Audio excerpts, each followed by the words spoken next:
साथियों को ओम नमस्ते। साथियों, थैंक्स योगी यूट्यूब चैनल पर मैं राजा राम आर्य आप सभी का स्वागत करता हूं। साथियों, आज हमारे बीच में है मेरे मित्र वीरेंद्र योगी जी और आज हम इनसे विशेष तौर पर बात करेंगे और आज का हमारा विषय रहेगा डिप्रेशन और डिप्रेशन के बारे में इनसे जानकारी प्राप्त करेंगे। तो सबसे पहले वीरेंद्र जी, डिप्रेशन होने के कारण क्या है? नमस्ते जी। तो आज हम आपको बताने वाले हैं कि आखिर डिप्रेशन होता क्या है। डिप्रेशन को हम अगर हिंदी परिभाषा में बोलें तो होता है अवसाद या फिर विषाद। ये क्या होता है? जब हम तनाव बहुत ज़्यादा लेना शुरू कर देते हैं, जब हम तनाव की जो मात्रा है वो बहुत ज़्यादा हावी हो जाती है हमारे ऊपर, तो व्यक्ति डिप्रेशन में चला जाता है। और इसमें होता क्या है, इसमें व्यक्ति के अंदर बहुत ज़्यादा नेगेटिव विचार आने शुरू हो जाते हैं और नेगेटिव विचार इतनी हद तक आते हैं कि उसको कोई भी अच्छी बात के अंदर भी वो नेगेटिव विचार ढूंढ लेता है। कोई भी आप बात करोगे उसके सामने, कुछ भी बात लेके जाओगे तो उसके अंदर वो हर टाइम केवल नेगेटिव बात ही ढूंढेगा और उस बात को वो उल्टी दिशा की तरफ ही लेके जाएगा। उसको सुधारने की बात नहीं करेगा, उसको बिगाड़ने की बात करेगा वो। तो और क्या होएगा उसके अलावा क्या होएगा, वो मतलब जो बिहेवियर है उसका, जो उसका बोलचाल में है या फिर काम करने से लेके है, उन सब के अंदर चिड़चिड़ापन आ जाएगा उसके अंदर, या वो बहुत ज़्यादा नींद अनिद्रा का शिकार हो जाएगा। और रातों को जो व्यक्ति डिप्रेशन में होता है ना, पूरी रात नींद नहीं आती। कारण क्या होता है, उसको अपने खुद के अंदर जो विचार चल रहे हैं नेगेटिव, वही तंग करना शुरू कर देते हैं। ठीक है ना। तो ये सारे के सारे क्या हैं, ये हमारे डिप्रेशन के लक्षण हैं। अनिद्रा है, भूख ना लगना है, या उसके अलावा क्या है, बहुत ज़्यादा उदास रहना है, निराश रहना है, आत्महत्या करने जैसे विचार आने हैं। ये सारे के सारे डिप्रेशन के ही लक्षण हैं। तो ये हम इस प्रकार से डिप्रेशन को परिभाषित कर सकते हैं। तो वीरेंद्र जी, सुनने में आया कि महिलाओं में ज़्यादा होता है, ये क्या है, सत्य है ये? वैसे तो महिलाओं में और पुरुषों में दोनों में होता है, लेकिन ज़्यादा महिलाओं के अंदर होता है या पुरुषों के अंदर? देखिए, डिप्रेशन का शिकार ये नहीं है कि महिलाएं ही ज़्यादा होती हैं। डिप्रेशन का शिकार पुरुष भी हो सकते हैं और महिलाएं भी हो सकते हैं। दोनों के अलग अलग कारण है। पुरुषों के पास अलग कारण है डिप्रेशन में जाने का और महिलाओं के पास अलग है। देखो, पुरुष जाता है अपने काम की वजह से, जब उसके ऊपर काम का प्रेशर बढ़ता है, जब उसके ऊपर जिम्मेवारियां बढ़ती है, उसको ये बार बार दिमाग में विचार उठता है कि तेरे को ये काम भी करना है, वो काम करना है, जब ओवरलोड हो जाता है काम उसके ऊपर। और उसके अलावा जब उसके बाद उसको अच्छे ढंग से, क्योंकि तनाव के कारण ना अच्छे ढंग से खा पाता है, ना उसकी दिनचर्या सही ढंग से चल पाती है, तो व्यक्ति अपने आप ही डिप्रेशन के अंदर चला जाता है। और महिलाओं में डिप्रेशन का मेन कारण होता है संबंध, जो रिश्तेदारी है, क्योंकि आसपास जो रिश्तेदारी है, घर परिवार में है, या अपनी जो भी उसकी ननंद वगैरह है, या फिर जो पिछले परिवार से आई है उसका जो पीहर है, वहाँ से जो संबंधों के कारण महिलाएं देखी जा रही हैं कि कुछ रिसर्च हुए हैं, पहले कुछ देखे गए हैं अनुसंधान के रूप में।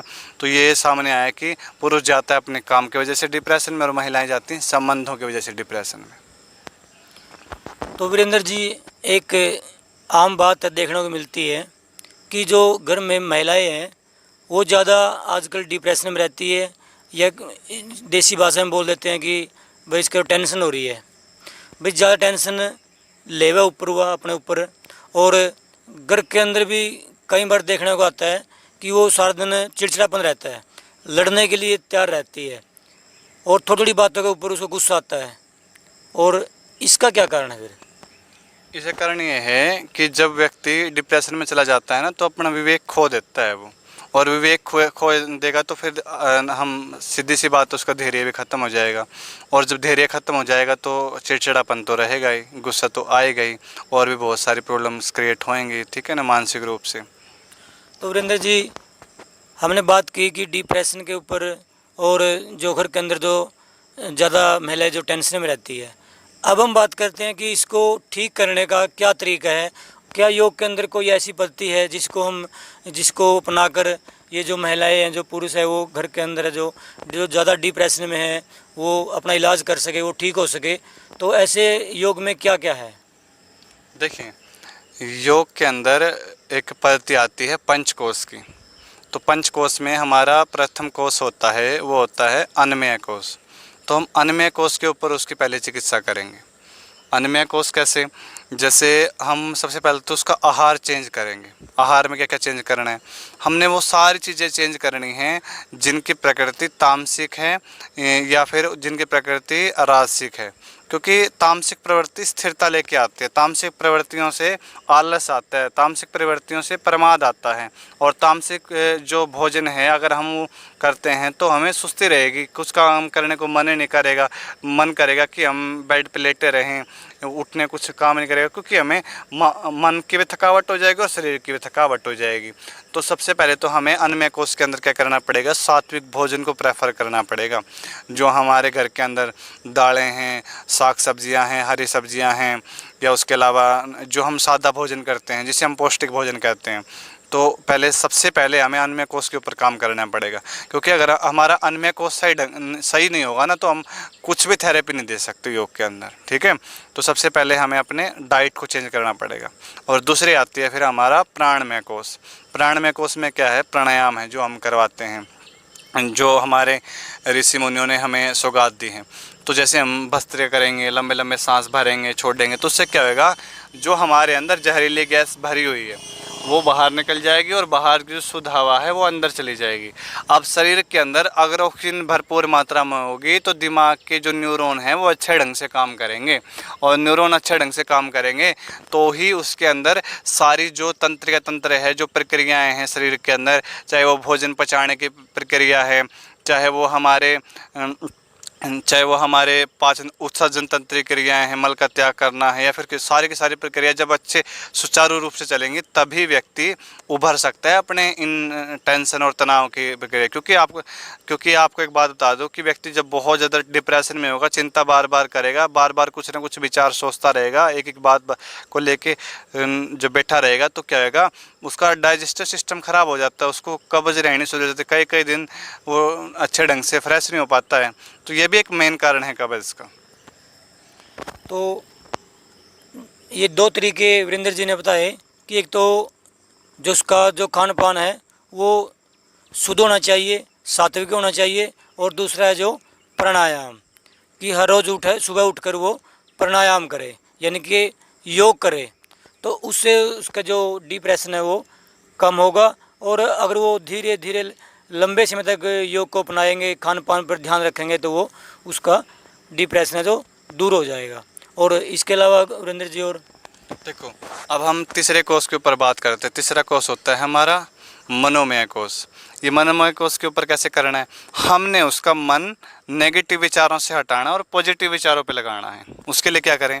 हम उनको एक्टिविटी करवाएं। जैसे अगर हम उनको योग क्लास में बुलाते हैं या उनको टाइम देते हैं योग के लिए, तो क्या होगा? 1-1.5 घंटे उसके विचार वहाँ से हट के केवल योग में लग जाएंगे, आपकी बातों के अंदर लग जाएंगे, प्राणायाम करने में लग जाएंगे। मेन क्या है? मनोमय कोष का यही सिद्धांत है कि उसके मन को किसी अच्छी चीज़ में लगा दो आप।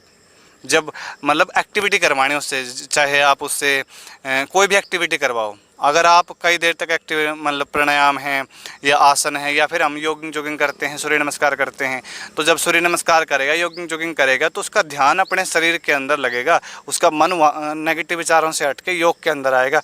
तो अगर कुछ देर के लिए उसका जो मन है वो नेगेटिव विचारों से हट के अच्छे विचारों में आ जाता है, तो अपने आप ही वो लाइन पकड़ लेगा, अपने आप ही अच्छे विचारों का ट्रैक पकड़ लेगा। तो ये एक मुख्य कारण है मनोमय कोष को ठीक करने का। और दूसरा, मनोमय कोष में सबसे अच्छी थेरेपी होती है चैंटिंग, ओम चैंटिंग। अगर हम लगातार उस परमात्मा का नाम लेते हैं, ओम का उच्चारण करते हैं, तो ओम का उच्चारण करने से सीधा डायरेक्ट अपने माइंड के ऊपर असर पड़ता है, और माइंड के अंदर जितनी भी नेगेटिविटी वो बाहर निकल जाती है और पॉजिटिविटी आ जाती है। तीसरा है भ्रामरी प्राणायाम करना। भ्रामरी प्राणायाम करवाएं हम उसको 10-10, 15-15, 20-20 बार। उससे क्या होगा? आप देखना, जिसको भी डिप्रेशन है, जो भी अवसाद है या विषाद का रोगी है, अगर आप उसको केवल ओम का उच्चारण भ्रामरी करवा दो तो पहले दिन आपको बहुत अच्छा रिजल्ट देखने को मिलेगा उसका, ठीक है ना। तो ये मनोमय कोष के ऊपर। अब हम बात करेंगे चौथे कोष के ऊपर, जिसका नाम है विज्ञानमय कोष। विज्ञानमय कोष। इसके ऊपर कैसे होता है? देखो, विज्ञानमय कोष के अंदर आती है बुद्धि। मेन काम होता है बुद्धि का। हमने उसको इतना सक्षम बनाना है कि उसकी बुद्धि काम करना शुरू करे, उसकी बुद्धि ये कहे कि तू गलत रास्ते पे जा रहा है, तेरे को अच्छे रास्ते पे चलना चाहिए। ये जो डिप्रेशन का शिकार हो रखा है इधर उधर, उसके अंदर विवेक उत्पन्न करवाना है हमने। उसके लिए क्या करना पड़ेगा, उसके लिए हमने सबसे अच्छा मेथड है विज्ञान में कोर्स में काउंसलिंग करना है हमने उसकी। हम उसको पास में बैठा के, काउंसलिंग करने का मतलब होता है समझाना। हम जितना उसको समझाएंगे, अच्छी अच्छी बातें बताएंगे। एक तो विज्ञान में कोर्स में होता है समझाना, और दूसरा होता है उसके साथ रहना। अगर आप उसके साथ कई कई घंटे बिताते हो और पॉजिटिव विचार उसको बार बार देते हो, तो विज्ञान में कोर्स उसका अच्छा बन जाएगा। और विज्ञान में कोर्स अगर अच्छा बनेगा तो अपने आप ही वो बीमारी से दूर हो जाएगा। और फिर लास्ट में तो आनंदमय कोर्स है। जब सारी चीज़ें हो जाएंगी तो अपने आप ही आनंद आना शुरू हो जाएगा। तो टेंशन चिंता तो रहेगी नहीं उसको, ना ही अवसाद में रहेगा वो। तो कई बार देखने को आता है कि ये जो आपने इसके बारे में जानकारी दी, जो कोर्स बताए, लेकिन इनको करना और उसको करवाना बड़ा मुश्किल काम है। कितना भी समझाए, लेकिन समझाने के बाद भी वो इनको अपनाने के लिए तैयार नहीं होते। तो इसके लिए क्या करें? देखो राजा राम जी, देखो अगर हम किसी को योगा थेरेपी दे रहे हैं, किसी का ट्रीटमेंट कर रहे हैं, तो हमने पहले अपने आप को तैयार करना पड़ेगा। हमने ये मन के अंदर ये बिठाना पड़ेगा कि हमने इस व्यक्ति को ठीक करना है, चाहे कुछ हो जाए। मैंने पूरा प्रयास करना है, मैं अपना पूरा प्रयास करूँगा, बाकी उस परमात्मा की इच्छा है। ठीक है ना। तो इस लगन से जब हम लगेंगे तो हमें रिजल्ट भी अच्छे लगेंगे, मिलेंगे। क्योंकि हम कोई भी अच्छा काम अगर करना चाहते हैं तो परमात्मा हमें हमारा बखूबी साथ देता है। ठीक है ना। इसका एक और कारण होता है कई बारी कि कोई ना कोई जो उसके बात है, जो कारण है, वो उसके मन के अंदर रहती है, जिसको बोलते हैं कि भाई इसका दो वहम हो रहा है, भाई उस चीज़ की मर्ज हो रही है। तो ये जो मर्ज पूरी ना हुआ है और या उसका वहम दूर ना हुआ है, तब तक वो शायद वो कोर्स भी ना काम करे। नहीं करेंगे राजाराम जी। देखो अगर वो खान पान चेंज करेगा तो अन्नमय कोश तो अपने आप ही उसका सही हो जाएगा।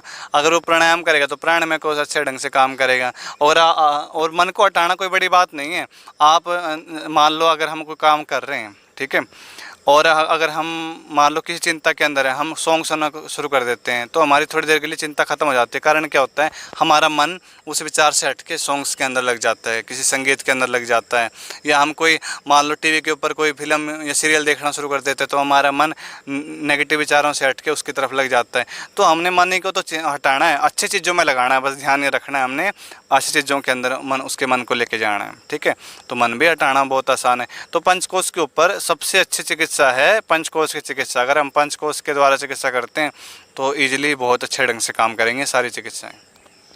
तो साथियों, आज हमारे बीच में थे वीरेंद्र योगी जी और आपको डिप्रेशन के ऊपर जानकारी दी। तो मैं वीरेंद्र जी का धन्यवाद करता हूं कि ये थैंक्स योग चैनल पर आए और इतनी अच्छी जानकारी इन सभी दर्शकों को दी। तो साथियों, अगर वीडियो पसंद आई तो लाइक करें, कमेंट करें और थैंक्स योगी यूट्यूब चैनल को सब्सक्राइब करें। सभी साथियों को ओम नमस्ते जी।